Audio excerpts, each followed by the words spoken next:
The gas regulator was melting. Staff Sergeant Mitchell Townsend could smell it. That sweet, acrid scent of superheated copper mixing with cordite and blood. The wire he'd wrapped around his rifle's gas port 6 days ago, purchased for 75 cents from a supply corporal who didn't ask questions, was now operating at temperatures it was never designed to withstand. Through his scope, he watched the North Vietnamese sniper's head disappear in a pink mist at 890 meters. 97 kills in 6 days. The M14 rifle that the Marine Corps said couldn't reach past 500 meters had just made a liar out of every ballistics manual ever written. His spotter, Lance Corporal Franklin Riley, was counting again. The kid from Oregon always counted. 97 confirmed, Sarge. Jesus Christ, 97. Townsend didn't respond. He was watching the wire. In the dim light of the observation post, he could see it beginning to discolor. The copper was turning black at the edges, one section actually separating. Physics didn't care about glory or kill counts. Physics cared about heat dissipation and material stress points. And physics was telling him that his 75-cent miracle was dying. "How many more you think it's good for?" Riley whispered. Townsend ejected the spent cartridge. The brass was hot enough to raise a blister. He chambered another round, feeling the action drag slightly. The reduced gas pressure that gave him the extra 300 meters of range was also preventing the rifle from cycling properly. Every shot now required manual assistance. "None," he said quietly. This was the last one. And it was true. The wire had given everything it had. 6 days of impossible shots. 97 enemy soldiers dead at ranges that shouldn't have been possible. 2,000 American lives saved, though he wouldn't learn that number for another 22 years. The radio crackled. Command wanted them back. The valley below was secure. The regiment was moving forward. The ghost rounds that had been terrorizing Marine positions for 2 months had stopped completely. Riley was already packing the spotting scope. "We did it, Sarge. We actually did it." Townsend looked down at the wire one last time. It had cost 75 cents. In exchange, it had rewritten the rules of engagement for an entire theater of war. But before that wire, before this ridge, before these 6 days of impossible shots, there was something else. There was Mississippi. There was poverty. There was a father who'd fought in a segregated war, and a teacher who'd risked her career to give a black boy forbidden knowledge. And there was a truth that Mitchell Townsend had learned long before he ever touched a military rifle. That the system doesn't change because you ask it to. It changes because you prove it wrong. This is his story. 23 years earlier, the red clay of Greenwood, Mississippi was the color of dried blood in the summer heat. Mitchell Townsend was born on April 18, 1944, in a sharecropper's cabin that his family didn't own on land they would never inherit. He was the third of 5 children. His mother, Ruth, worked herself to exhaustion in other people's kitchens. His father, Elijah, worked himself to exhaustion in other people's fields. The cabin had 3 rooms and 7 people. The roof leaked when it rained. The gaps in the walls let in mosquitoes and cold. The outhouse was 30 yards away through mud or dust, depending on the season. This was the segregated South, a world of rigid, uncrossable lines. This was poverty that went bone deep and generation deep. But Elijah Townsend owned one thing that mattered: a rifle. It was a Remington bolt-action, older than Elijah himself, with a stock worn smooth by decades of use and a barrel that had been reblued so many times the metal was thin in places. Elijah had carried a different rifle in World War II, an M1 Garand, fighting with a segregated unit in Europe. He'd fought for freedom in France while signs back home still said "colored only" and "whites only" over separate water fountains. He'd come home a hero to a country that didn't treat him like one. But he'd brought back something besides memories. He'd brought back an understanding that a man who could shoot straight had a dignity that no sign could take away. And he brought back that Remington, purchased used from a hardware store with his discharge pay, determined to teach his children something the schools never would: self-reliance. Mitchell was 8 years old the first time his father handed him the rifle. It was a Sunday morning in May of 1952. The air was thick and still.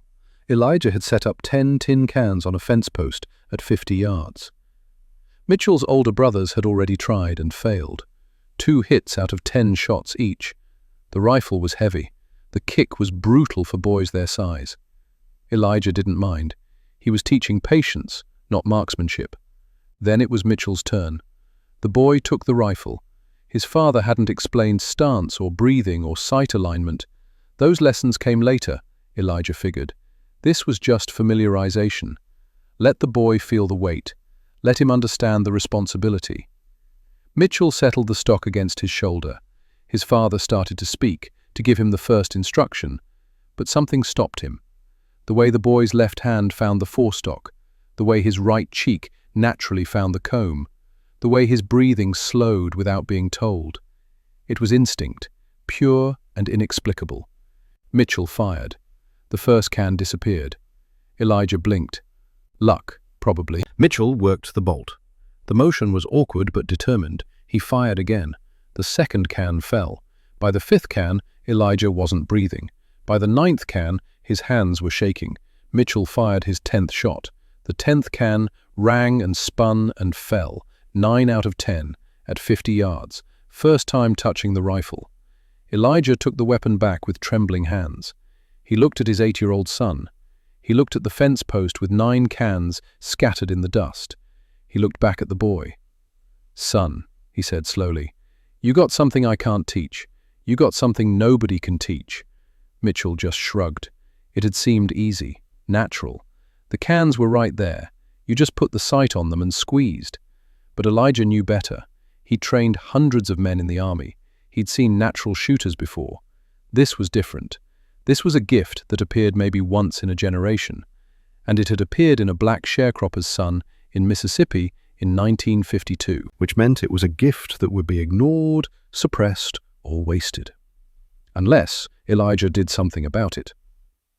That night, after the other children were asleep, Elijah sat his wife down at their rough wooden table. The kerosene lamp flickered between them. "Boy's got something remarkable, Ruth. Real remarkable." Ruth knew what that meant. Remarkable didn't mean safe, not for a black boy in Mississippi. Remarkable meant attention. Attention meant trouble. "Don't let him show off, Eli. Don't let folks know." But Elijah shook his head. "I fought in Europe so that boy could be what he's meant to be. I ain't gonna hide his gifts because white folks might not like it." So they made a compromise.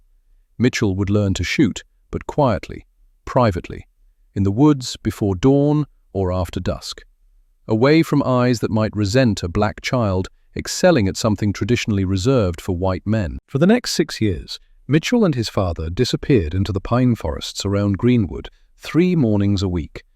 Elijah taught him everything he knew: breathing, trigger control, wind reading, distance estimation. But mostly, he just let the boy shoot, and the boy never missed. By age 10, Mitchell could hit a playing card at 100 yards. By 12, he could hit a silver dollar at 200. By 14, he could calculate windage and elevation in his head faster than his father could write it down. But there was something else growing in Mitchell besides marksmanship. There was curiosity, a deep, burning need to understand not just how to do something, but why it worked. Why did the bullet drop more on humid days? Why did the rifle shoot high when the barrel was hot? Why did the same ammunition perform differently at different temperatures? These weren't questions a sharecropper's son was supposed to ask. These were physics questions, engineering questions, questions that required education that the segregated schools of Greenwood, Mississippi were designed not to provide. The colored school Mitchell attended was a clapboard building with a leaking roof and textbooks so old they listed Woodrow Wilson as the current president. The white school 3 blocks away had new books, indoor plumbing, and teachers with college degrees. Mitchell's teachers were doing their best with nothing, except for one. Mrs. Eleanor Jackson taught 8th grade science.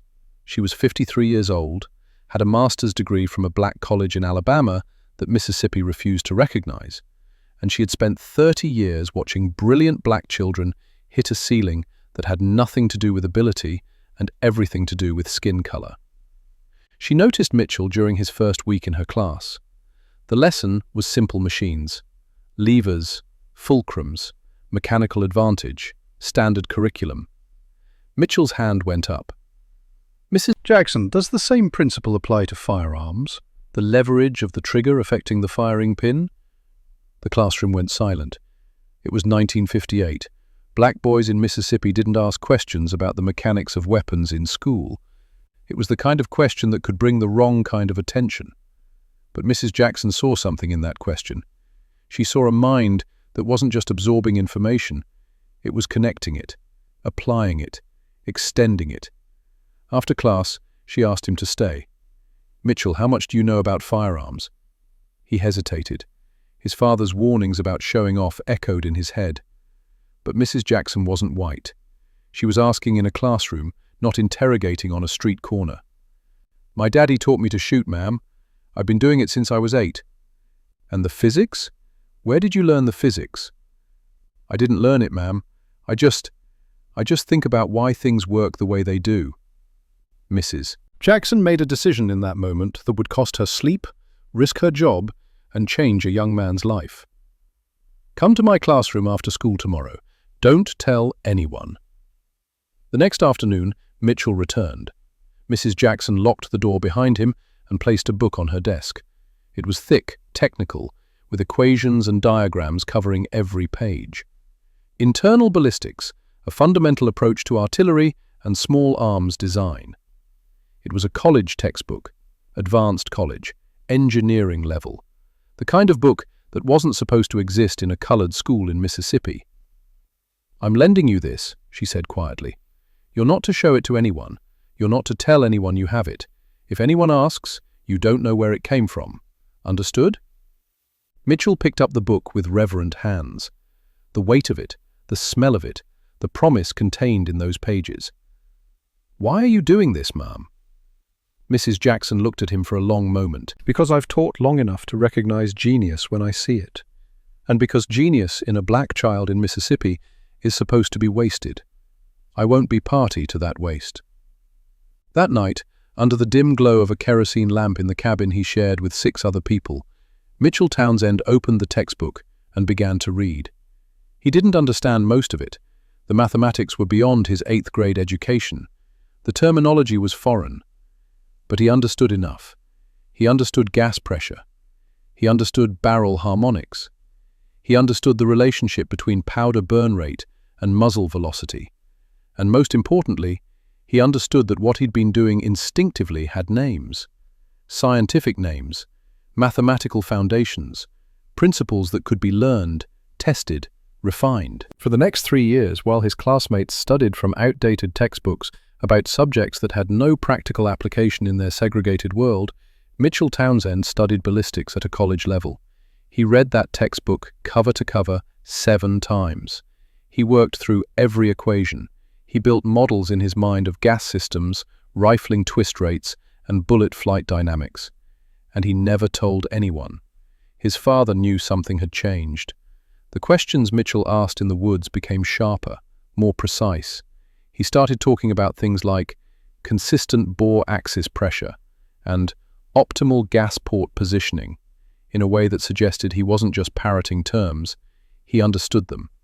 But Elijah didn't ask. His son was learning. That was enough. The proof came in May of 1961. Mitchell was a junior in high school. Mrs. Jackson, still his quiet mentor, gave her class a physics problem. It was supposed to be difficult. A challenge question about projectile motion involving air resistance and variable gravity. It was actually a first-year college problem that she'd simplified for her students. Mitchell solved it in 4 minutes. But he didn't just solve it, he extended it. He added calculations for crosswind, for temperature effects, for Coriolis drift at extreme distances. He turned a college-level problem into a graduate-level solution. Mrs. Jackson stared at his work with something between pride and fear. The next day, she was called to the principal's office. The principal, a black man named Thomas Hayes, who'd spent 40 years navigating the impossible politics of running a colored school in Mississippi, held Mitchell's test paper. "Eleanor, where did this boy learn this?" "He's gifted, Thomas, remarkably gifted. Gifted enough to solve problems I'd need to send to the white school's physics teacher to verify. That kind of gifted draws attention. He deserves that attention. He deserves resources we can't give him." Principal Hayes set the paper down carefully. "You know what happens to black boys who get too smart, too publicly, in Mississippi, Eleanor. You know the stories." She did know. She knew about the boy 2 counties over who'd scored too well on a standardized test and had his house burned down. She knew about the teenager who'd corrected a white shopkeeper's arithmetic and ended up beaten in an alley. She knew the rules. "So what do we do?" she asked. "Pretend he's not brilliant? Waste that mind to keep him safe?" Hayes sighed. "We prepare him to leave. College, military, somewhere he can be what he is. But we do it quietly." So they did. For Mitchell's senior year, Mrs. Jackson brought him more books, advanced mathematics, engineering texts. She coached him through college entrance exams. She wrote letters of recommendation to black colleges that might give him scholarship opportunities.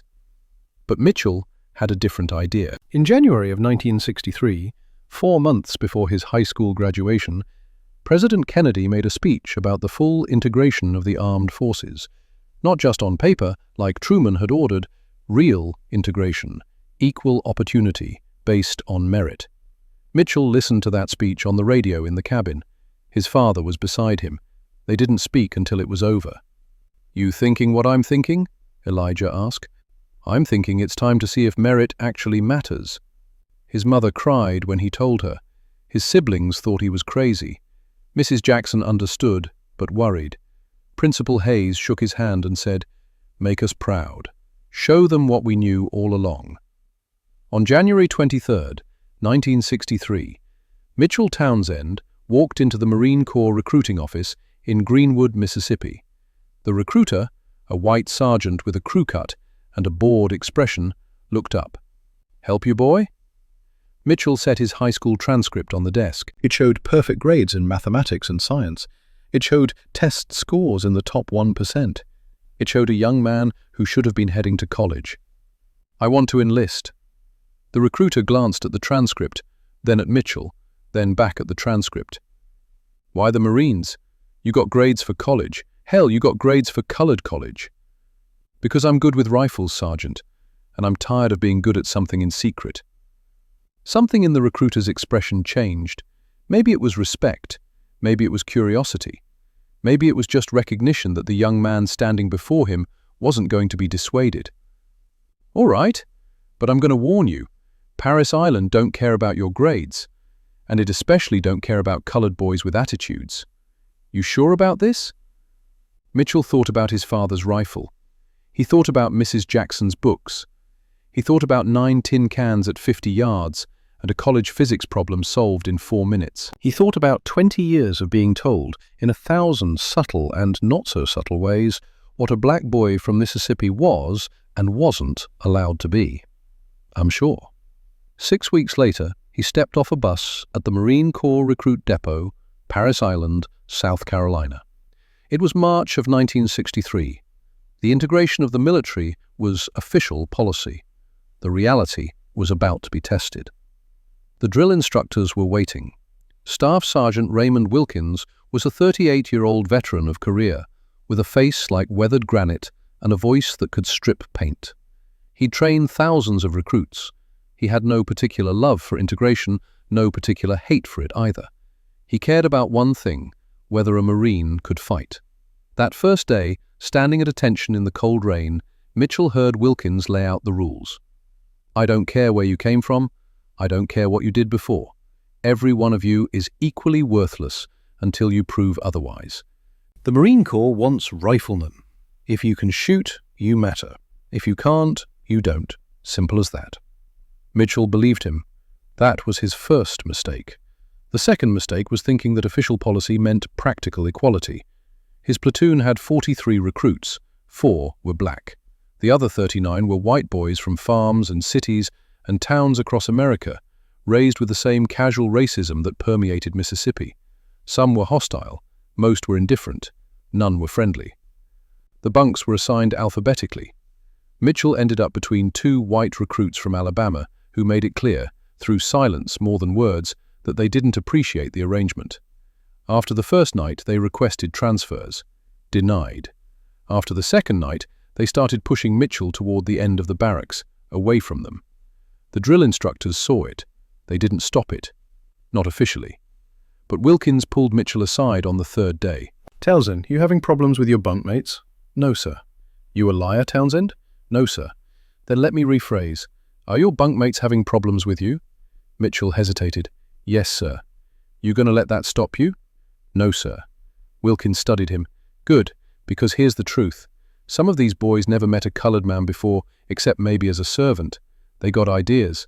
Those ideas ain't going away because I tell them to. But you know what changes ideas? Excellence. You outshoot them, outrun them, outperform them, and their ideas don't matter anymore. You understand?" "Yes, sir." "Outstanding. Now get back to your platoon." The crucible came 2 weeks later, rifle qualification day. Every Marine, regardless of speciality, has to qualify with a rifle. It's sacred. It's fundamental. The range at Paris Island was where boys became Marines or went home. The standard was strict: expert, sharpshooter, or marksman. Anything less than marksman was a failure. Expert required hitting 48 out of 50 targets, at distances from 200 to 500 yards in various positions and conditions. The platoon marched to the range before dawn. The targets were silhouettes. The distances were marked. The scoring was absolute. There was no room for excuses. Mitchell drew his weapon, an M14 rifle, standard issue. He'd never fired one before. He'd trained with the M1 Garand during basic rifle instruction, but that was different. The M14 was newer, semi-automatic, gas-operated, 20-round magazine. He field-stripped it during the preparation period. The other recruits were nervous, chattering, trying to calm their nerves. Mitchell was silent. He was studying the weapon, the gas system, the operating rod, the way the action locked, the harmonics of the barrel. Everything Mrs. Jackson's textbooks had taught him was suddenly perfectly relevant. When his turn came, Staff Sergeant Wilkins was watching. So was most of the platoon. The black recruit from Mississippi, the one who'd been scoring perfect on written tests, the one who kept to himself, the one who'd claimed he could shoot. This was his moment. Mitchell took his position, 200 yards prone, 10 rounds. The target appeared. He breathed. The world narrowed. His finger found the trigger. The rifle spoke. Through the scope, he watched the first round punch through the chest area of the silhouette. The second followed. The third. By the fifth, Wilkins had stopped breathing. By the 10th, the scoring NCO was staring at the target through binoculars with an expression of disbelief. 10 rounds, 10 hits, center mass, at 200 yards. They moved to 300 yards, standing position. More difficult. Wind was picking up. Mitchell adjusted. 10 more rounds, 10 more hits. 400 yards, kneeling. The other recruits were missing. Even the good ones were hitting 6 or 7 out of 10. Mitchell was still perfect. 500 yards, prone, maximum distance. The silhouettes were barely visible. Wind was gusting. Temperature was dropping.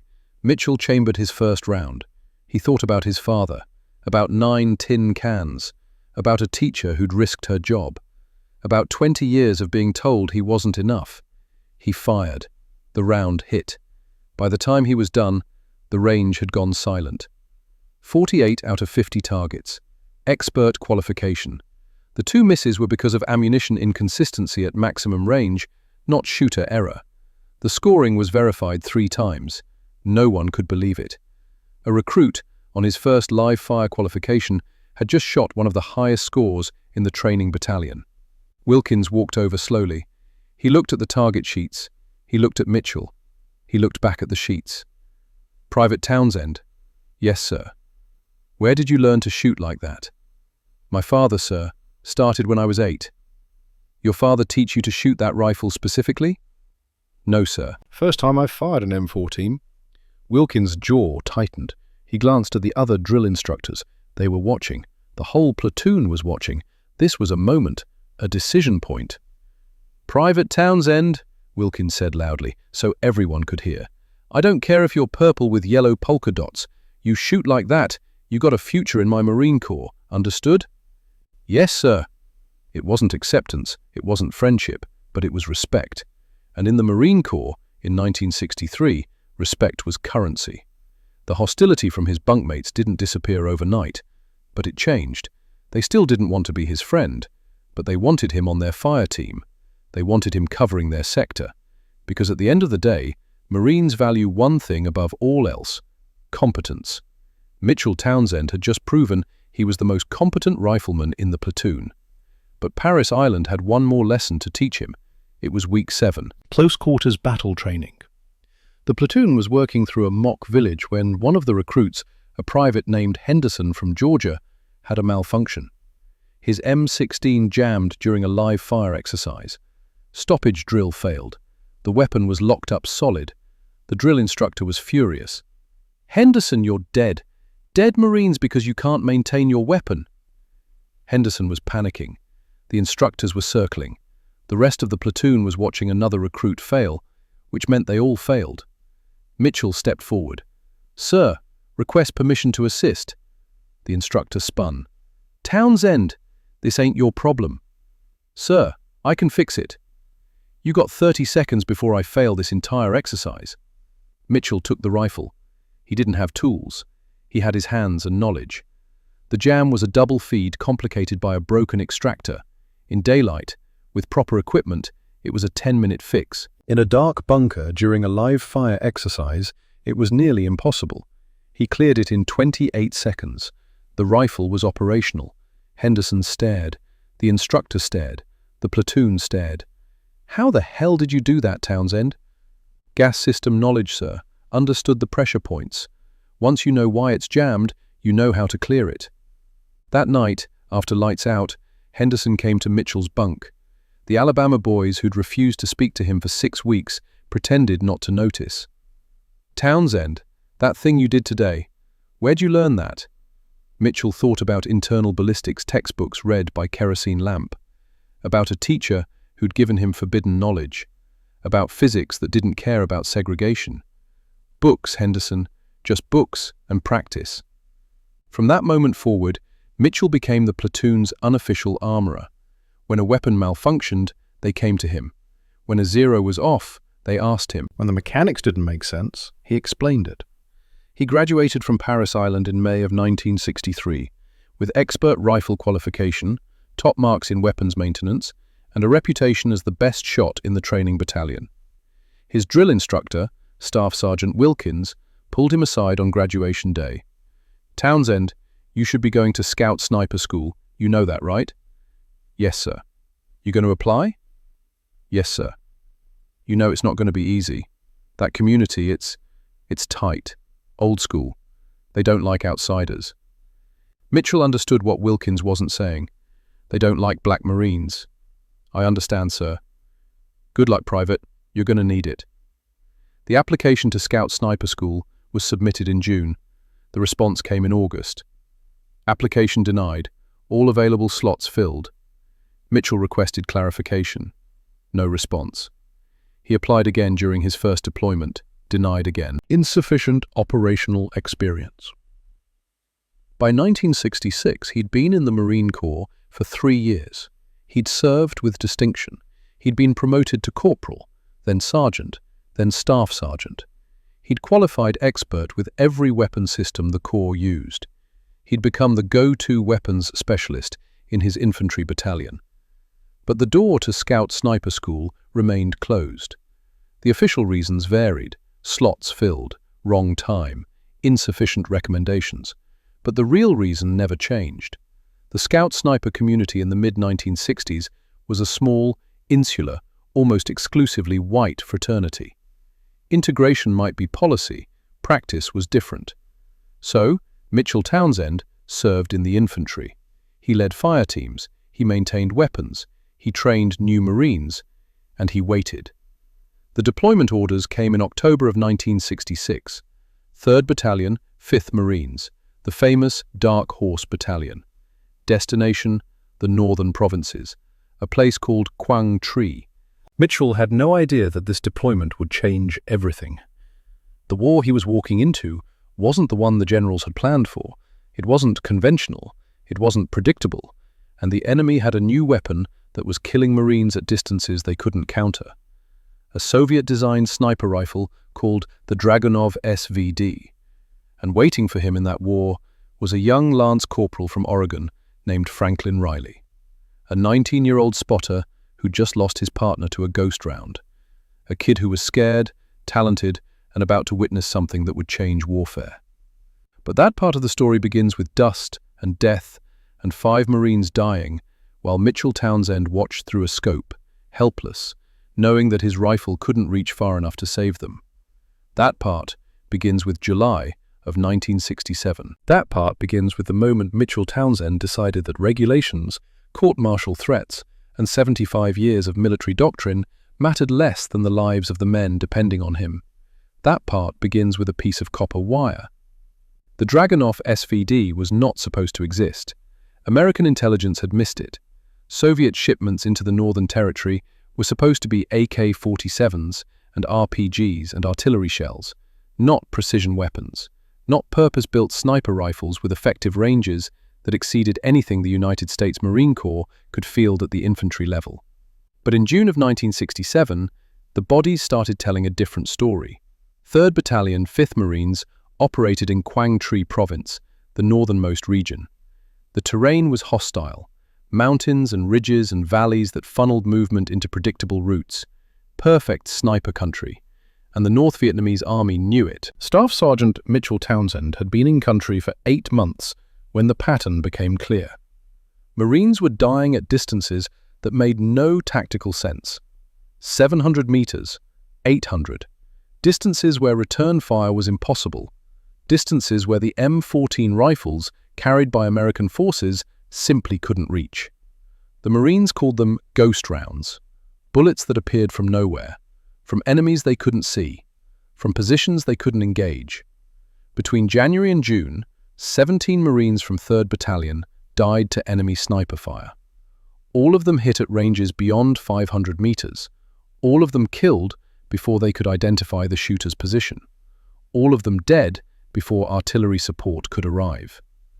Morale was hemorrhaging. Mitchell saw it in the eyes of the men going out on patrol. The fear. The knowledge that at any moment, from any ridge, a bullet could come that they had no way to answer. It was psychological warfare of the most effective kind. The enemy had a weapon the Marines couldn't counter. And then the intelligence report came through. Soviet Dragunov SVD, semi-automatic, 10-round magazine, effective range 800 meters, recently supplied to NVA sniper teams. Colonel Thomas Richards, commanding officer of 5th Marines, summarized it in a field briefing that Mitchell attended as the battalion's weapons specialist. "Gentlemen, we have a problem. The enemy can kill our men from distances our weapons cannot effectively engage. Air support takes time. Artillery takes time. By the time we respond, they're gone, and more of our boys are dead. We need solutions." The official solution was the M40 sniper rifle, a modified Remington 700, bolt action, accurate, effective to 1,000 meters in the right hands. Beautiful weapon. There were 8 of them in the entire regiment. Priority allocation went to the established Scout sniper units, the same units that had been slow to integrate, the same units Mitchell had been denied entry to for 3 years. Mitchell sat in that briefing and did the mathematics. 8 rifles, 2 battalions, approximately 4,000 Marines. The math didn't work. Marines were going to keep dying, while the bureaucracy slowly distributed specialized equipment to specialized units who operated on specialized timelines. Physics didn't care about timelines, and Mitchell Townsend understood physics. That night, in his tent at Combat Outpost Eagle, he field-stripped his M14 for the 100th time. But this time, he wasn't cleaning it, he was studying it, analyzing it, reverse engineering the compromise that every military weapon represented.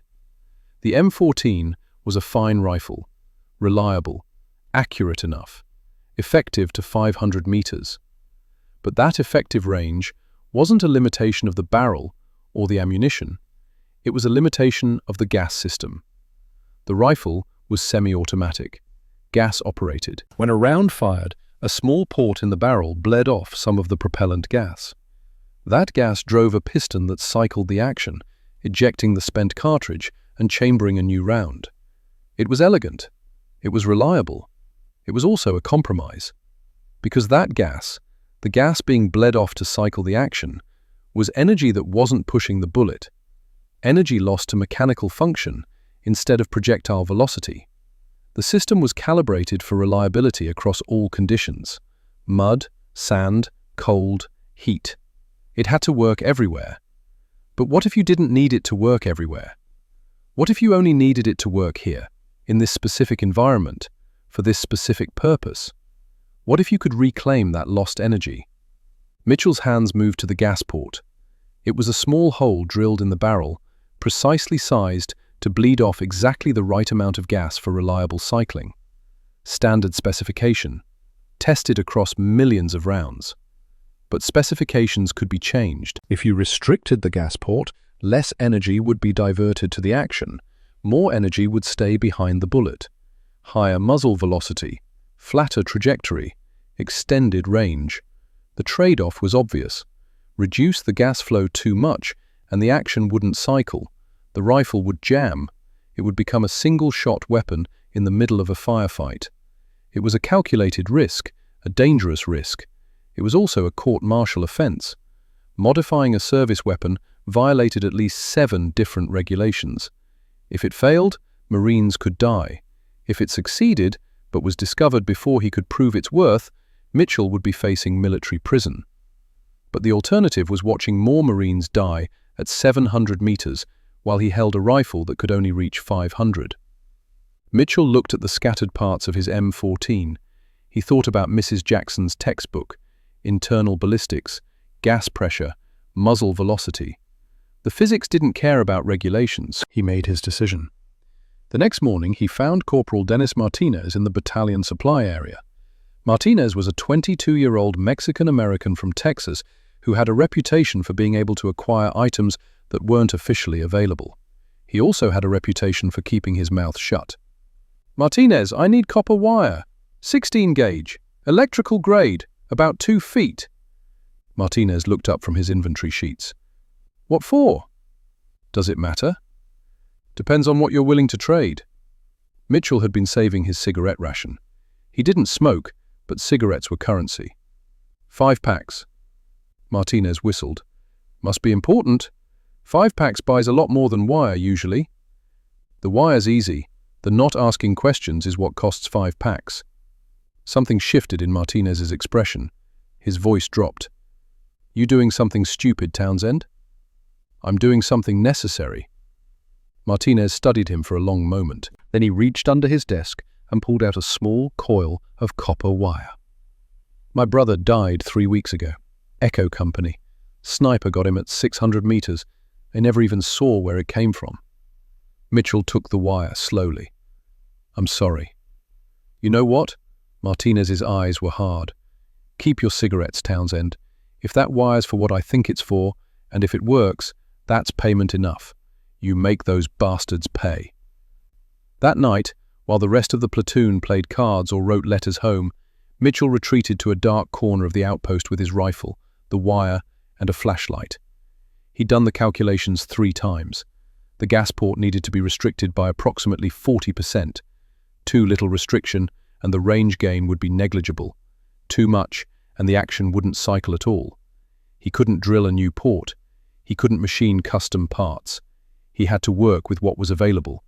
The solution was crude but functional. He created a sleeve from the copper wire, wrapping it carefully around the gas block to create a partial restriction of the port. 7.5 turns. Each turn calculated, each wrap measured as precisely as he could manage with improvised tools and dim light. It took him 4 hours.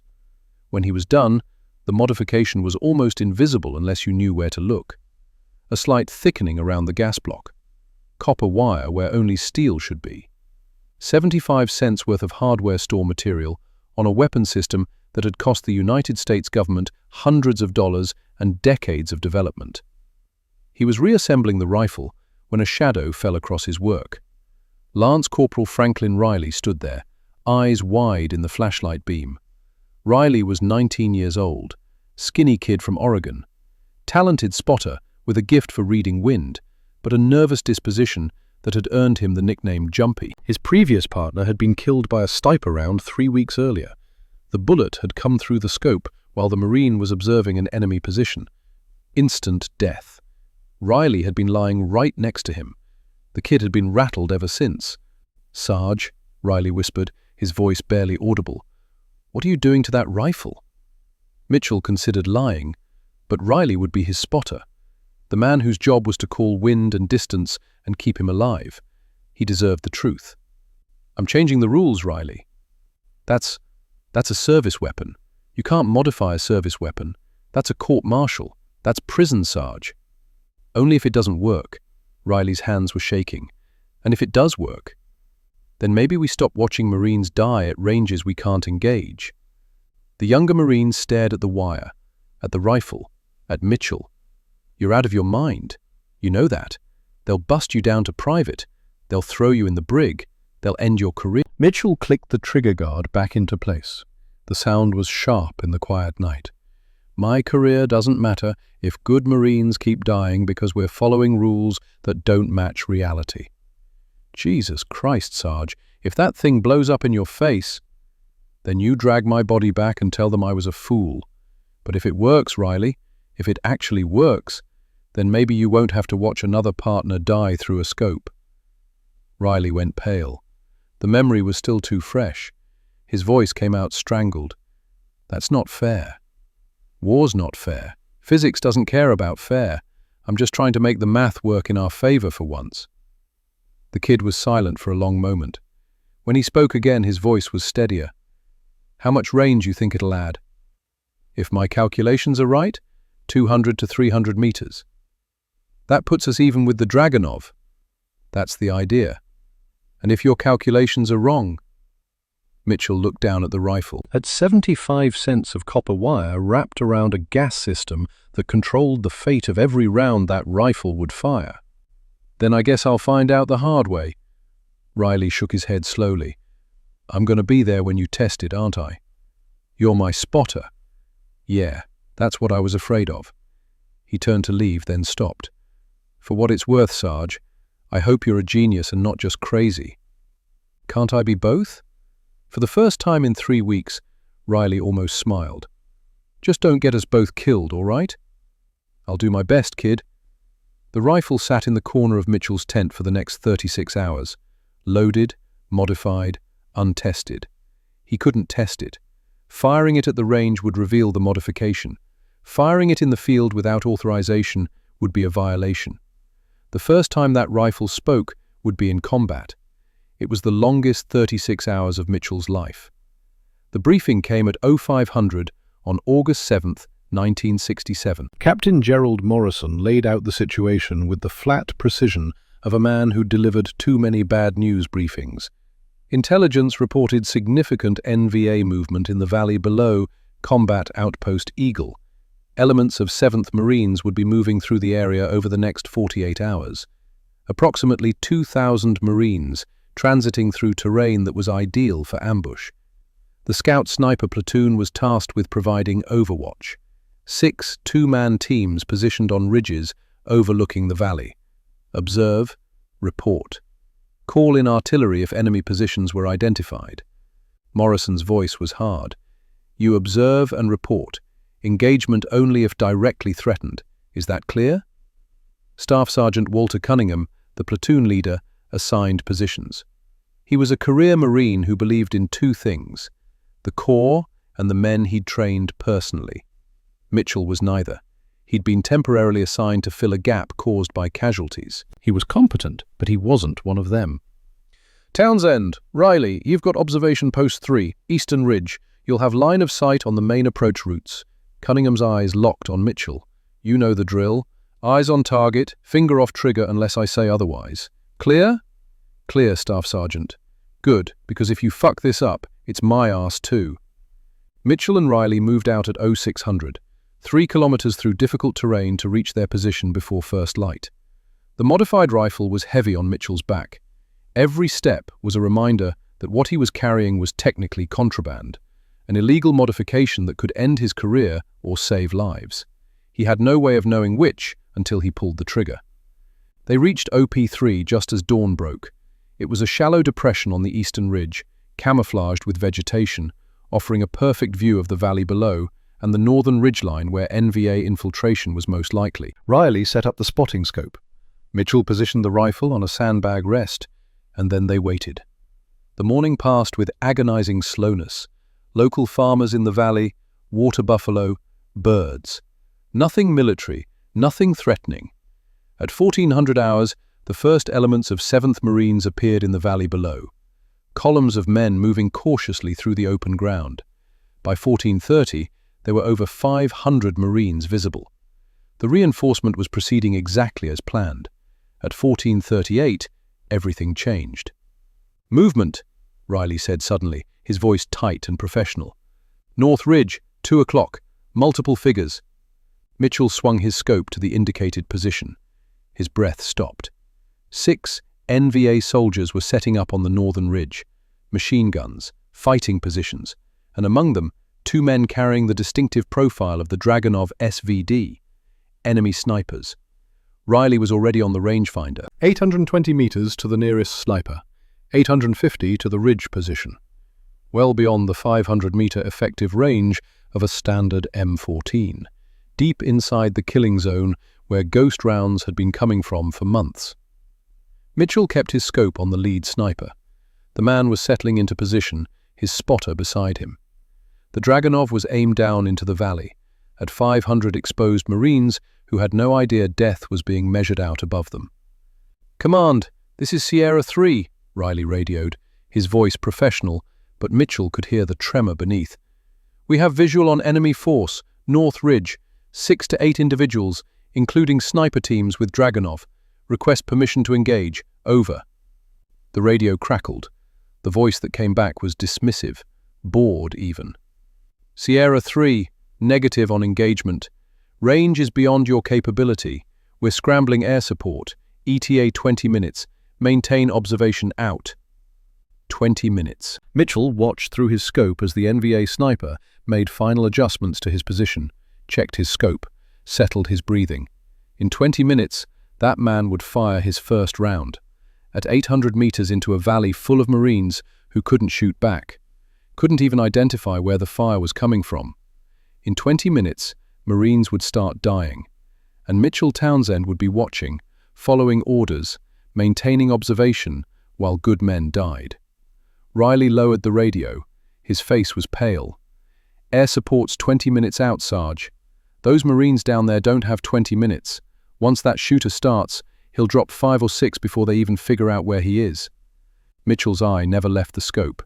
His voice was calm, cold. "I know. Command said no engagement." "I heard them." "Sarge," Riley's voice cracked slightly, "what are you doing?" Mitchell settled the modified rifle onto the sandbag rest. His mind became a computer, running calculations that Mrs. Jackson's textbook had taught him a decade ago. Distance, 820 meters. Elevation, significant. Wind, negligible, maybe 2 miles per hour from the left. Temperature, 90 degrees. Humidity, high. Bullet drop at this distance would be massive. Approximately 15 feet. He'd need to aim that far above the target and trust the ballistics. Trust the physics. Trust 75 cents of copper wire to deliver velocity that the rifle wasn't designed to produce. "What are you doing?" Riley hissed again, more urgent now. "Command said—" "Command thinks we can't reach them," Mitchell interrupted, his breathing already starting to slow. 4 seconds in. Hold. 4 seconds out. Hold. "They don't know what this rifle can do." "Neither do you, Sarge. You've never fired that thing. If you miss, you give away our position. They'll zero in on us before you can get a second shot." "Well, then I better make the first one count." Riley stared at him. The kid was 19 years old. 3 weeks ago he'd watched his partner's head explode through a scope. Now he was watching his new sergeant prepare to violate a direct order with an untested weapon modification. "This is insane," Riley whispered. Mitchell's heartbeat was slowing. 60 beats per minute. 50. The world was narrowing. There was only the scope, the crosshairs, the target. "Probably. They'll court-martial you." "Probably. We could both die." "Probably." Mitchell's finger found the trigger. "But those 500 Marines down there will definitely die if I don't try." He added holdover. Massive holdover. The crosshairs were aimed at empty sky, 15 feet above the NVA sniper's head. It looked wrong. It felt wrong.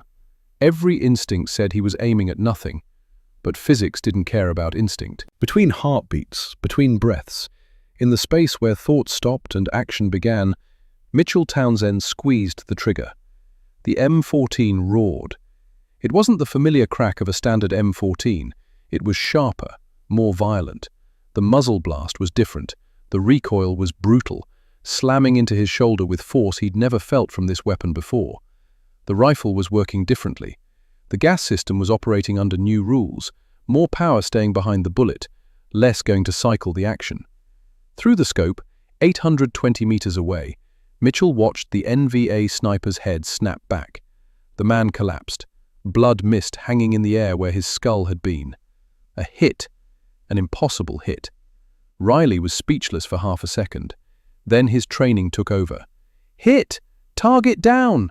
Second sniper moving to cover, 10 meters right of original position." Mitchell was already working the bolt. It was stiff, sluggish. The reduced gas pressure was affecting the cycling just as he'd predicted. He had to manually assist the action to chamber the next round. The modification worked for velocity. It made the rifle harder to use. He found the second target. The man was scrambling, shocked, not yet understanding that fire was coming from a distance his own doctrine said was safe. Mitchell fired.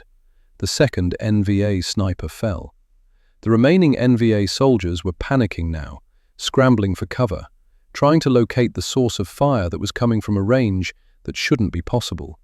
"Third target," Riley called, his voice electric with adrenaline.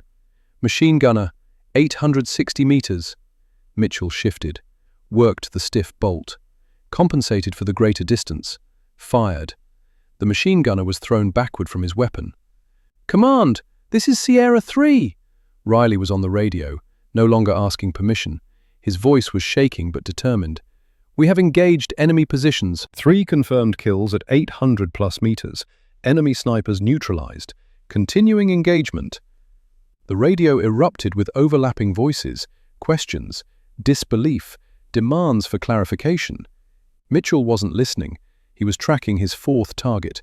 Radio operator, running, 840 meters.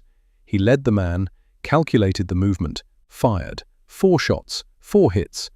At distances the Marine Corps manual said were impossible with an M14 rifle. The remaining NVA soldiers vanished, dragging their wounded, abandoning their positions. The Dragunov rifles that had terrorized 3rd Battalion for 2 months were left behind on the ridge. In the valley below, 500 Marines continued their march, completely unaware that they'd just been saved by a staff sergeant with a piece of copper wire and the willingness to break every rule that mattered. Riley lowered the radio. His hands were shaking badly now. "Command wants us back at the OP immediately." "Captain Morrison he doesn't sound happy, Sarge." Mitchell carefully wiped down the rifle. The barrel was hot. The gas system was stressed. The copper wire had held, but he could smell the heat. "Did you tell them about the modification?" Riley hesitated. "No. Figured that was your story to tell." "Good man. Sarge, what's going to happen when we get back?" Mitchell looked down at the rifle, at the wire that had just changed everything. "I guess we're about to find out if saving lives matters more than following rules." The hike back to Combat Outpost Eagle took 90 minutes. Word had spread. Marines were gathering as they approached, staring, whispering. Mitchell and Riley walked through a gauntlet of eyes. Staff Sergeant Cunningham intercepted them before they reached the command bunker. His face was dark with anger and confusion. "What the hell happened out there, Townsend? Command says you engaged at over 800 meters. That's not possible." "The M14 can't reach that far." Mitchell met his gaze steadily. He unslung the rifle and handed it to Cunningham. "With all due respect, Staff Sergeant, it can." Cunningham took the weapon. His eyes went to the gas block, to the copper wire. His expression shifted from anger to shock, to something that might have been fear. "You modified a service weapon. You violated regulations. He stopped, looked at the wire again, looked at Mitchell. "Inside, both of you, now." The command bunker was cramped and dark. Captain Morrison was there. So was Major Thomas Bradford, the battalion executive officer. Two senior officers waiting for a staff sergeant who'd just done something unprecedented. Mitchell and Riley stood at attention. Morrison spoke first. "At ease, Marines." His voice was carefully neutral. "Sergeant Townsend, you are aware that you directly violated a command order not to engage?" "Yes, sir." "And you are aware that you modified a service weapon without authorization?" "Yes, sir." "And you did these things because—" Mitchell kept his eyes forward. "Because 500 Marines were about to walk into a kill zone, sir. Because the enemy snipers had effective range superiority. Because air support was 20 minutes out and those Marines didn't have 20 minutes. Bradford leaned forward. "Explain exactly what you did to this weapon, Sergeant." Mitchell laid it out. The physics, the gas system, the restricted port, the trade-offs. He used terms from a textbook he'd read by kerosene lamp in a sharecropper's cabin in Mississippi. Internal ballistics, muzzle velocity, energy distribution. The officers listened in silence. When he finished, Bradford sat back. "Do you realize, Sergeant, that your unauthorized actions violated at least 7 different regulations?" "Yes, sir." "And do you also realize," Bradford continued, his tone shifting slightly, "that a patrol just confirmed 4 enemy KIA on the North Ridge, including 2 equipped with Dragunov rifles? That intelligence estimates they could have inflicted 50 to 100 casualties before air support arrived?" Mitchell blinked. "I hoped they would have, sir." Morrison and Bradford exchanged a look, a long look, the kind of look that senior officers share when faced with a problem that has no clean answer. Bradford spoke carefully. "Here's the situation, Sergeant Townsend. Officially, what you did cannot be condoned. Unofficially, what you did may have saved dozens or hundreds of lives. This puts us in a difficult position." "Sir? We can't let every Marine start modifying weapons, but we also can't ignore a modification that clearly works. So here's what's going to happen." Bradford stood.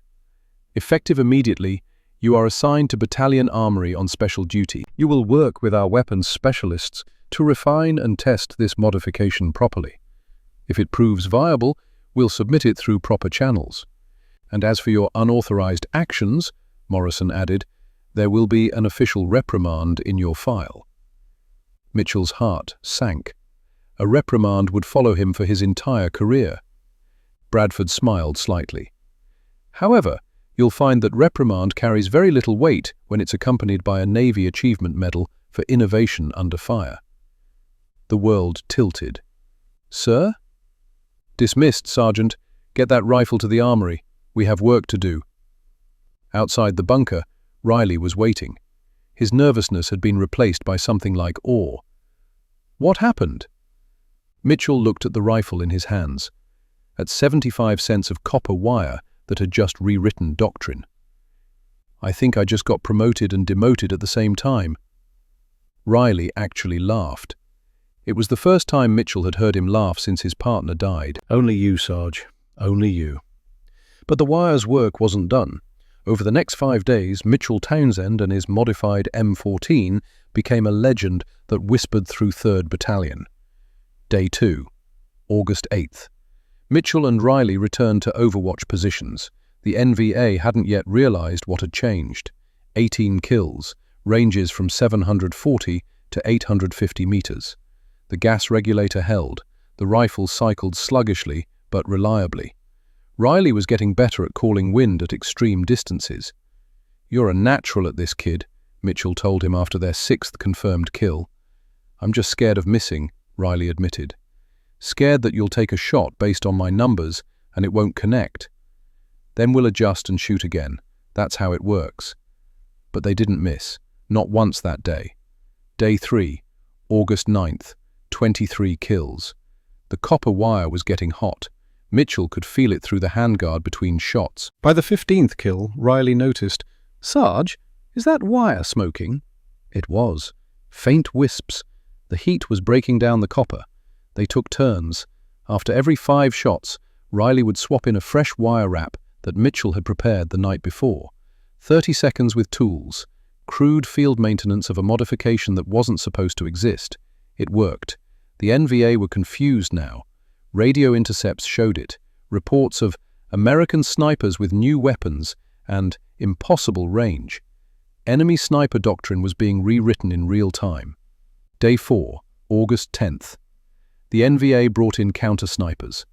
Mitchell was lining up his 7th shot of the day, an officer at 830 meters, when Riley screamed, "Incoming!" The bullet passed through the space where Mitchell's head had been 1 second earlier. It punched through his helmet, which he'd placed on a stick as a decoy after the 3rd day. The helmet spun and clattered. Riley's face was white. "They've got our position. Dragonoff, North Ridge, 900 meters. 900 meters. 50 meters beyond Mitchell's maximum confirmed range. Can you hit that?" Riley's voice was shaking. Mitchell's hands were steady as he chambered around. The wire was hot. The action was stiff. 900 meters was theory, hypothesis, a calculation he'd made in his tent but never proven. He aimed what felt like 20 feet above the distant figure. Adjusted for distance he couldn't quite measure. Trusted physics he'd learned from a forbidden textbook. He fired. Through the scope, impossibly far away, the counter-sniper fell. Riley was staring at him with something beyond awe, something like fear. That was 900 meters. That was luck and physics, kid. Don't let it go to your head. But it wasn't luck. It was copper wire and mathematics, and a sharecropper's son who understood ballistics better than the engineers who designed the rifle. 29 kills that day. A new single-day record. The wire had to be replaced 4 times. By the end of it, Mitchell's shoulder was bruised purple from the violent recoil. That night, Riley asked him quietly, "How many people you think we saved today?" Mitchell cleaned the rifle slowly. "I don't know, kid. I'm just trying to make sure nobody else has to watch what you watched 3 weeks ago." Riley was silent for a long moment, then, "Thank you, Sarge." Day 5, August 11th. NVA tactics were changing. Sniper teams were withdrawing. They'd stopped relying on range advantage. 16 kills, most at distances under 700 meters, because the enemy wasn't setting up in their old positions anymore. "They're scared," Riley observed. "They don't know what we've got, but they know it reaches farther than it should." Intelligence confirmed it that night. Enemy radio intercepts showed confusion. NVA sniper operations in the sector were being suspended pending assessment of new American capability because of 75 cents of copper wire. Day 6, August 12th. 7 kills, all under 600 meters. The NVA had effectively stopped using long-range snipers in 3rd Battalion's sector. The ghost rounds had stopped, but the wire was dying. Mitchell could see it now. The copper was blackened, discolored. One section was actually beginning to separate. The heat stress was terminal. His last shot of the day, the 97th kill of the week, was at 580 meters, well within standard M14 range. He didn't need the modification anymore, because the enemy no longer had the advantage. When they returned to base that evening, Mitchell removed the wire carefully. It crumbled in his fingers. 6 days of impossible shots had destroyed it. But it had done its job. Riley watched him dispose of the wire fragments with something like reverence. "What happens now?" "Now," Mitchell said, "we see if anyone actually cares." The answer came within hours. Over the next 3 weeks, Mitchell worked 16-hour days in the battalion armory. The crude wire modification became a precision-machined gas regulator. Engineers tested it. Armorers refined it. The 75-cent solution became a military-grade component. Testing confirmed what he'd proven in combat. With proper modification, the M14's effective range could be extended by 250 to 300 meters. The rifle's action could be made to cycle reliably with the reduced gas pressure. The modification was repeatable, teachable, deployable. The first official kits were distributed in early September. 20 rifles, 20 sets of modified components, 20 Marine snipers who could now match the Dragunov. Mitchell trained them personally. He taught them the holdovers, the wind calls, the way the rifle felt different, the sluggish bolt that required manual assistance, the increased recoil that would bruise shoulders and test resolve. This modification will save your life and the lives of the Marines you're protecting, he told them during the first training session. But it's not magic, it's physics. Understand the physics and you control the outcome. One of the snipers, a corporal from Texas named Wade, raised his hand. "Sarge, why didn't anyone think of this before?" Mitchell thought about Mrs. Jackson, about forbidden textbooks, about being told for 20 years that certain knowledge wasn't meant for people like him. Sometimes the best ideas come from people the system doesn't expect to have them. On September 23rd, during Operation Medina, those 20 Marines systematically defeated every NVA sniper team they encountered, at 700 meters, at 800, at ranges where ghost rounds used to come from. The reports came back within hours. 8 confirmed enemy sniper, KIA. No American casualties to long-range fire. The NVA were withdrawing from positions they'd held for months. The tide had turned. By October, intelligence reported a significant change in enemy tactics across the entire province. NVA sniper teams were refusing missions in sectors where Marine snipers were operating. The equipment advantage had been neutralized. But what Mitchell didn't know, what wouldn't be declassified until 1993, was that his wire had changed more than 3rd Battalion's situation. 200 kilometers to the north, in a training facility near Hanoi, a German advisor to the NVA sniper program was reading after-action reports with growing disbelief. Hauptmann Klaus Weber was 52 years old. He'd been a Wehrmacht sniper on the Eastern Front. After the war, he'd found employment where he could. The North Vietnamese paid well for expertise. He'd spent 18 months training their snipers. He'd helped them integrate the Dragunov. He taught them Soviet doctrine refined by German experience. The 800-meter advantage had been his strategy, his gift to his employers. For 2 months it had worked perfectly. Now his students were dead or refusing missions. Weber read the reports 3 times.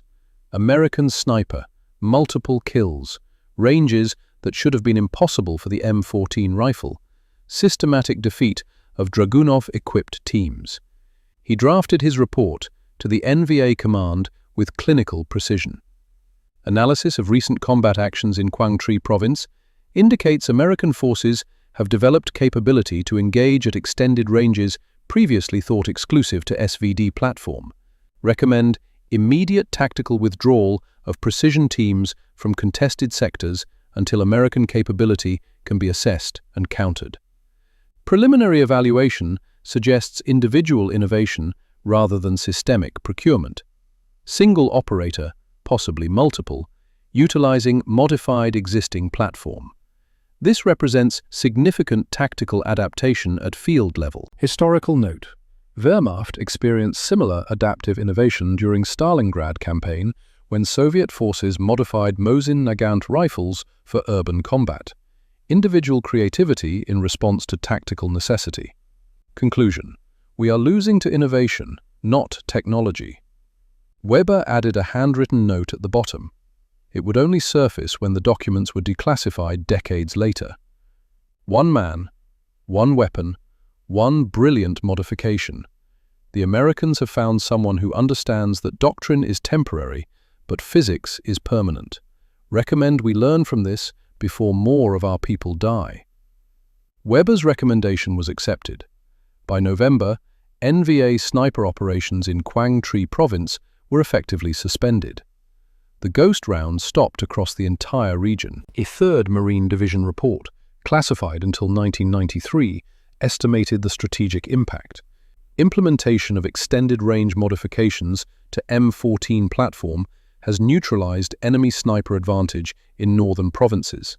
Estimated casualty prevention, 1,500 to 2,000 personnel over 6-month period, August 1967 to January 1968. Tactical initiative has shifted to American forces. Enemy doctrine revision in progress. 2,000 lives, 75 cents of copper wire, and one man willing to break the rules because the alternative was unacceptable.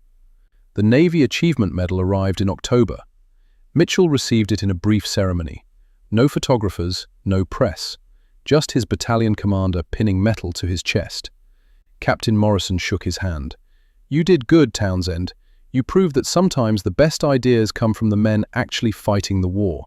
The citation was carefully worded. "For meritorious achievement in connection with combat operations against the enemy." Staff Sergeant Townsend displayed exceptional technical expertise and innovative problem-solving under extreme conditions. His actions directly contributed to the preservation of American lives and the successful completion of critical operations.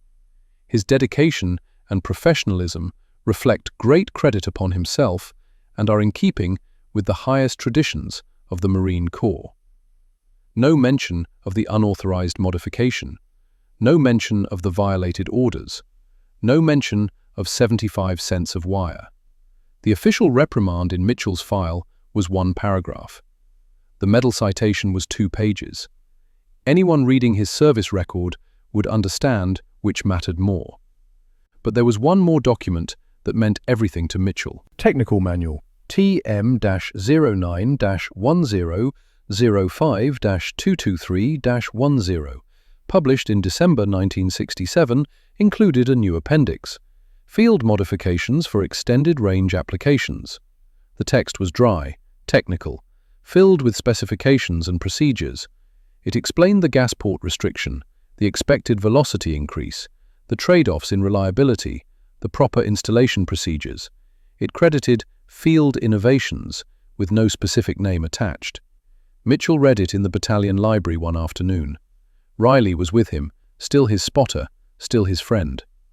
"They didn't put your name," Riley said quietly, his voice tight with anger. "After everything you did, 97 kills, 2,000 lives saved, and they won't even give you credit." Mitchell closed the manual slowly.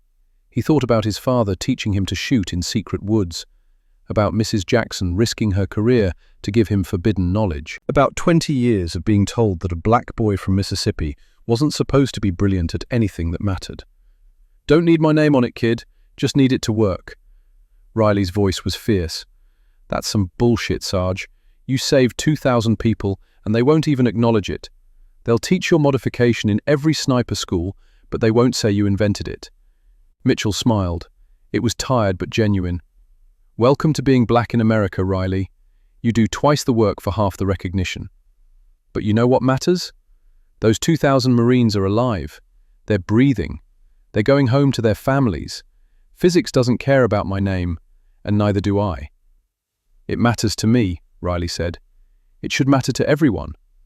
Then you remember it, and when someone asks you how you became such a good spotter, you tell them about a staff sergeant from Mississippi who taught you that sometimes the rules need to be broken. That's enough. But the story wasn't done. In November, something changed. Mitchell received orders to report to the battalion commander. He expected another assignment, another weapons problem to solve, another modification to test. Instead, he found himself facing Colonel Richards, the regimental commander. "Staff Sergeant Townsend, I'm offering you a slot at the Scout Sniper School. The course begins in February at Quantico. Your orders are being cut today."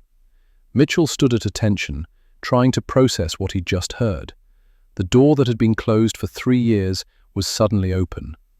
"Sir, I applied 3 times. I was denied each time." Richards nodded. "I'm aware. The previous commanding officer had specific ideas about who belonged in that program. I don't share those ideas. I care about one thing. Can you shoot? You've answered that question 97 times. The slot is yours if you want it. Mitchell thought about that door, about 3 years of being told he wasn't qualified, about proving himself in ways no white Marine had to prove himself, about earning something that should have been his from the beginning. I want it, sir. Good. Don't make me regret this. I won't, sir. Mitchell graduated from Scout Sniper School in May 1968. He finished second in his class. The man who finished first was a career Marine who'd been a Scout Sniper for 6 years. Mitchell had been shooting competitively for 6 months. The school's commandant pulled him aside after graduation.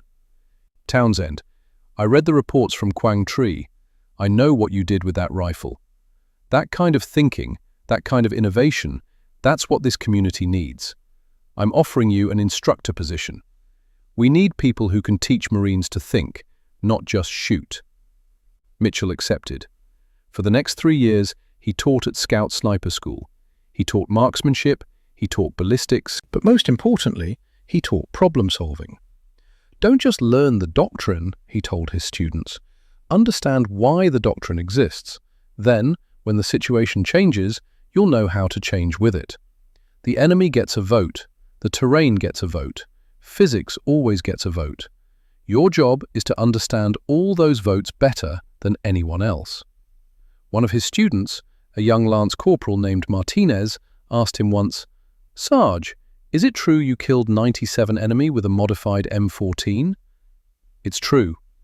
How did you know the modification would work?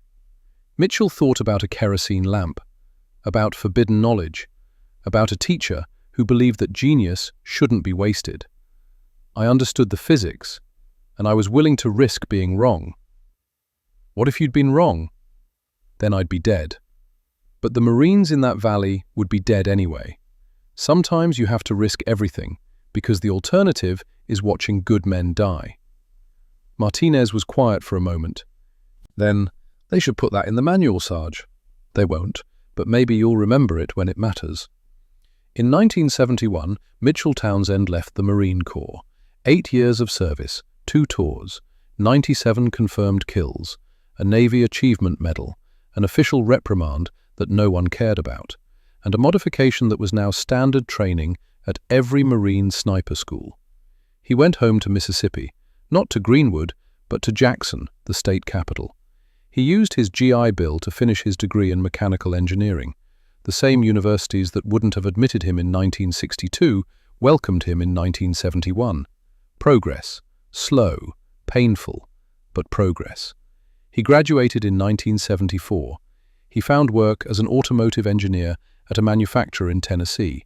He was good at it, very good. The same understanding of gas pressure and energy systems that had extended the range of an M14 rifle made him exceptional at designing efficient engines. He married in 1976. Her name was Sarah. She was a teacher, like Mrs. Jackson. They had 2 children. He taught them to shoot, like his father had taught him. But he taught them in the open, at proper ranges, with no need to hide. Progress. The years passed quietly. He worked. He provided. He raised his children. He didn't talk about the war much. When people asked if he'd served, he said yes. When they asked what he'd done, he said he'd been an infantryman. It was true enough. The wire modification was taught at Scout Sniper School. Marines learned to extend the range of their rifles. The technique was refined, improved, but it was always anonymous. Field innovations. No name, no credit. Mitchell didn't mind. The work had been done. Lives had been saved. That was enough. But in 1989, everything changed. There was a veterans gathering in Tennessee. Mitchell almost didn't attend. He'd never been one for reunions or ceremonies or groups of veterans swapping stories over beer. But Sarah convinced him. "You never talk about it," she said. "Maybe you should. Maybe it would help." So he went. The gathering was small, maybe 40 veterans from various units, various wars even, Korea, Vietnam, a few from World War II who were getting old now. Mitchell was standing alone, nursing a coffee, when a man approached him. White, early 50s, fit, the bearing of a career military man even in civilian clothes. "Excuse me, are you Mitchell Townsend?" Mitchell turned. I am. The man extended his hand. Colonel Walter Cunningham, retired. I was a staff sergeant in 3rd Battalion, 5th Marines, August 1967. Mitchell shook the hand. The name was familiar. The face wasn't. 22 years changed faces. I remember the name, sir. You were the platoon leader. Cunningham's grip tightened. You're the wireman. The word hung in the air. The wireman. Mitchell had never heard that term before. Sir? That's what they call you in the sniper community. The wireman, the man who changed everything with 75 cents of copper wire. Cunningham's voice was intense. Do you have any idea how many Marines are alive because of you? Mitchell had heard the number, 2,000. But hearing it in a field report was different than hearing it from a man staring into his eyes with the weight of personal knowledge. I did what needed to be done, sir. No, Cunningham shook his head. You did what no one else thought of. You saw a problem that was killing Marines, and you solved it. Do you know I teach a class now?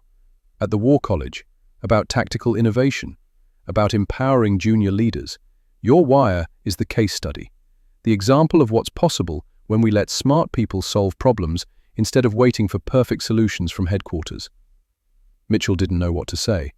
Cunningham continued, I'm writing a paper about it, about the Townsend modification.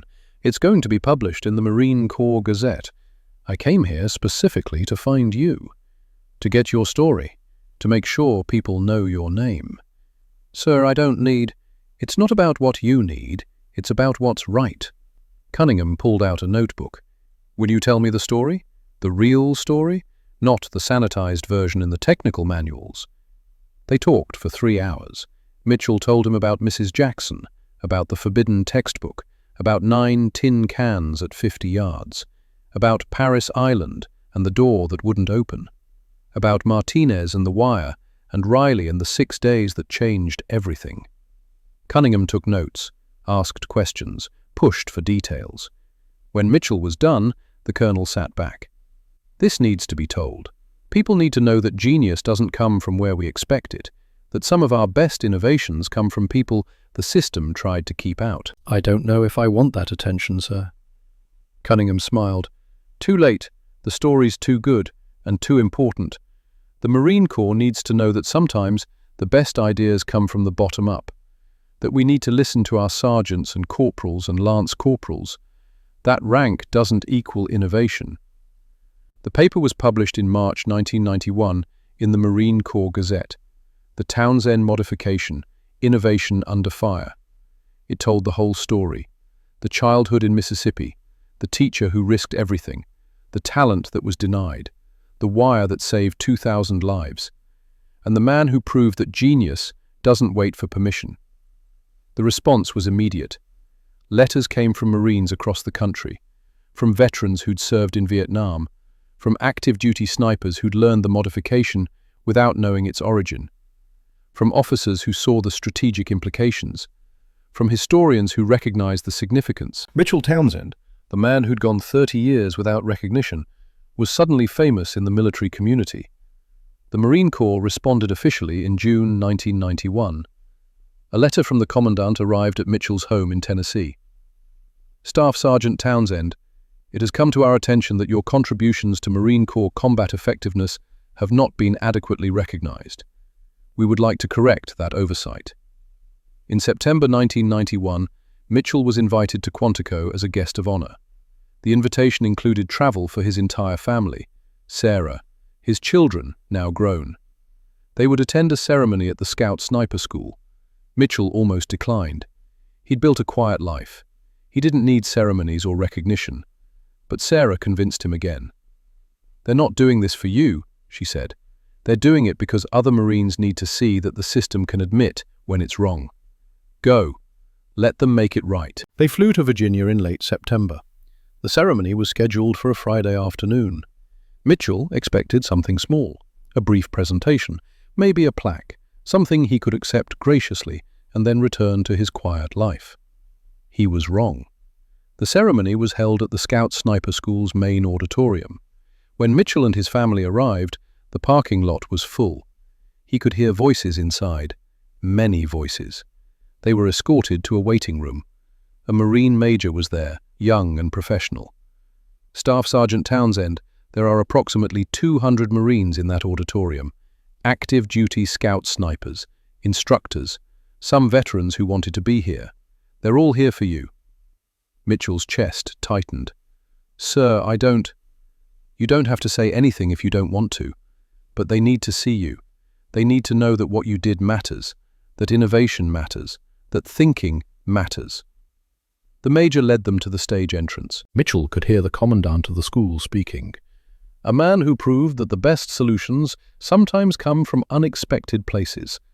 A man who saved 2,000 lives with 75 cents of wire and the courage to break the rules when the rules were wrong. Ladies and gentlemen, Staff Sergeant Mitchell Townsend. The applause started before Mitchell stepped onto the stage. It grew louder as he walked to the podium. 200 Marines standing, applauding. Some were crying. Some were just staring with the intensity of men who understood exactly what he'd done and what it had cost. Riley was there, front row, older now, greying, but still the kid from Oregon who'd been his spotter, who'd watched him take that first impossible shot, who'd believed in physics and 75 cents of wire. The commandant presented Mitchell with a plaque. It was simple, black walnut, brass plate, and in the center, embedded in clear acrylic, a piece of copper wire. The inscription read, Staff Sergeant Mitchell Townsend, United States Marine Corps, the Wireman. Sometimes courage means knowing when not to follow orders. 97 confirmed, 2,000 saved. Semper Fidelis. Mitchell took the plaque with shaking hands. He looked at the wire. It was new wire, obviously. The original had crumbled in his fingers in 1967. But it represented something larger than itself. It represented the idea that genius doesn't care about circumstances, that innovation can come from a sharecropper's cabin or a forbidden textbook or a desperate situation where good men are dying and the regulations don't have answers. The commandant spoke again. Staff Sergeant Townsend, we teach your modification in this school. We teach the physics, we teach the technique, but we haven't been teaching the most important lesson, where it came from. That changes today. Every Marine who graduates from this school will learn your story. They'll learn that innovation requires courage, that breaking rules requires wisdom, that genius can come from anywhere if we're willing to recognize it. The applause started again. Mitchell looked out at the faces. 200 Marines, all of them looking at him with respect, recognition, gratitude. He thought about his father, about 9 tin cans, about Mrs. Jackson and her forbidden textbook, about being told no repeatedly for 20 years, about proving that excellence cannot be denied forever. He stepped to the microphone. His voice was rough. I don't know what to say. I'm not good at speeches. I'm just an engineer who used to be a Marine. He paused. But I'll tell you what matters. What matters is that when you see a problem, you solve it. You don't wait for permission. You don't wait for someone else to fix it. You understand the physics. You understand the stakes. And you do what needs to be done. He held up the plaque. The wire caught the light. This wire cost 75 cents. It saved 2,000 lives. But the real lesson isn't about wire. It's about thinking. About understanding why things work instead of just following orders. About having the courage to be right even when the system says you're wrong. He looked at Riley, at Cunningham, at the faces of Marines he'd never met, who'd learned his modification without knowing his name. The Marine Corps gave me a gift. They gave me the chance to serve, to prove myself, to save lives. I'm grateful for that. But I hope they learn something too. I hope they learn that talent doesn't look the way you expect it to. That genius can come from places you've been taught to ignore. That the next great innovation might come from a lance corporal or a sergeant who sees the problem differently than you do. He set the plaque down gently. Listen to your Marines. Trust them. Give them the freedom to think. And when they do something crazy, like wrap copper wire around a gas system, maybe give them a chance to prove it works before you throw them in the brig. The laughter was genuine, warm, the kind of laughter that comes from recognition and respect. Mitchell stepped back from the microphone. The applause was thunderous. After the ceremony, there was a reception. Marines lined up to shake his hand, to thank him, to tell him stories about how they'd used the modification in Iraq, in Afghanistan, in training exercises around the world. Riley found him in a quiet corner. "Hell of a speech, Sarge." "I fumbled through it." "You told the truth. That's all that matters." Riley's eyes were bright. "You know what the best part is? There's a kid in this school right now, some corporal from nowhere, who's got an idea that everyone thinks is crazy, and he's going to remember you. He's going to remember that sometimes crazy ideas save 2,000 lives, and maybe, just maybe, he'll have the courage to try it." Mitchell nodded slowly. "That's worth more than any plaque." "Damn right it is." Mitchell Townsend left Quantico with his plaque and his family and his memories. He returned to Tennessee, to his engineering job, to his quiet life. But the story didn't end there. Over the next 20 years, Mitchell received letters, hundreds of them, from Marines who'd learned his story, from historians who wanted interviews, from engineers who wanted to understand the physics, from teachers who used his story in their classrooms, from black students who needed to know that someone who looked like them had changed warfare with physics and courage. He answered them all. He told his story. He encouraged them to think, to question, to innovate. He retired from engineering in 2006. He spent his retirement doing what his father had done, teaching. He volunteered at a local high school, physics, mathematics. He found the students who were struggling, who felt like they didn't belong, who needed someone to believe in them. He became Mrs. Jackson. In 2010, at the age of 66, Mitchell was diagnosed with lung cancer. The doctors said it might have been from exposure to rifle propellant, decades of breathing cordite and gun smoke. They gave him 2 years. He lived 14 months. In his final weeks, Riley came to visit. The kid from Oregon was grey now, retired, grandfather, but still the same nervous energy. "You doing okay, Sarge?" "I'm dying, Riley, but I'm okay." They sat together in the hospice room, quiet, comfortable in the silence the way only old soldiers can be. "You ever regret it?" Riley asked. "The wire, the court-martial threat, all of it." Mitchell thought about that question. He thought about 97 kills, about 2,000 lives, about students he'd taught, about innovations that have been inspired by his example. No, not for a second. "I did what I was born to do. I used my gift. I saved lives. That's enough." "It's more than enough, Sarge. It's everything." Mitchell Townsend died on March 3, 2011, surrounded by his family. He was 66 years old. His obituary in the local paper was brief. Mitchell Townsend, 66, engineer and Marine Corps veteran, survived by his wife Sarah, 2 children and 4 grandchildren. No mention of the wire, no mention of 97 kills, no mention of 2,000 lives saved. But, in the Marine Corps Gazette, the obituary was different. Staff Sergeant Mitchell Townsend, USMC retired, the wireman. Proof that genius doesn't wait for permission. Semper Fidelis. His funeral was attended by over 300 people, Marines in dress blues, students he'd taught, engineers he'd worked with, and Riley, who gave the eulogy. Mitchell Townsend was my sergeant, my friend, my hero. He taught me that physics doesn't care about rules, that courage means being willing to be right when everyone says you're wrong. That 75 cents of wire can change the world if you understand why. Riley's voice broke. He saved my life. He saved 2,000 lives. But more than that, he proved that excellence cannot be denied, that genius comes from unexpected places, that a black kid from Mississippi with a forbidden textbook can change warfare and save a generation of Marines. Riley held up a piece of copper wire. This is what revolution looks like. This is what courage looks like. This is what one man with knowledge and determination can accomplish. Mitchell Townsend was the wireman, and we will never forget him. They buried Mitchell with full military honors, 3 volleys, taps, a flag folded with precision and presented to Sarah. On his headstone, beneath his name and dates, a simple inscription: the wireman. Sometimes courage means knowing when not to follow orders. Years later, in 2017, a young Marine corporal named Jackson was going through Scout Sniper School at Quantico. She was struggling. Not with the shooting, she was an excellent shot, but with the confidence, with the belief that she belonged.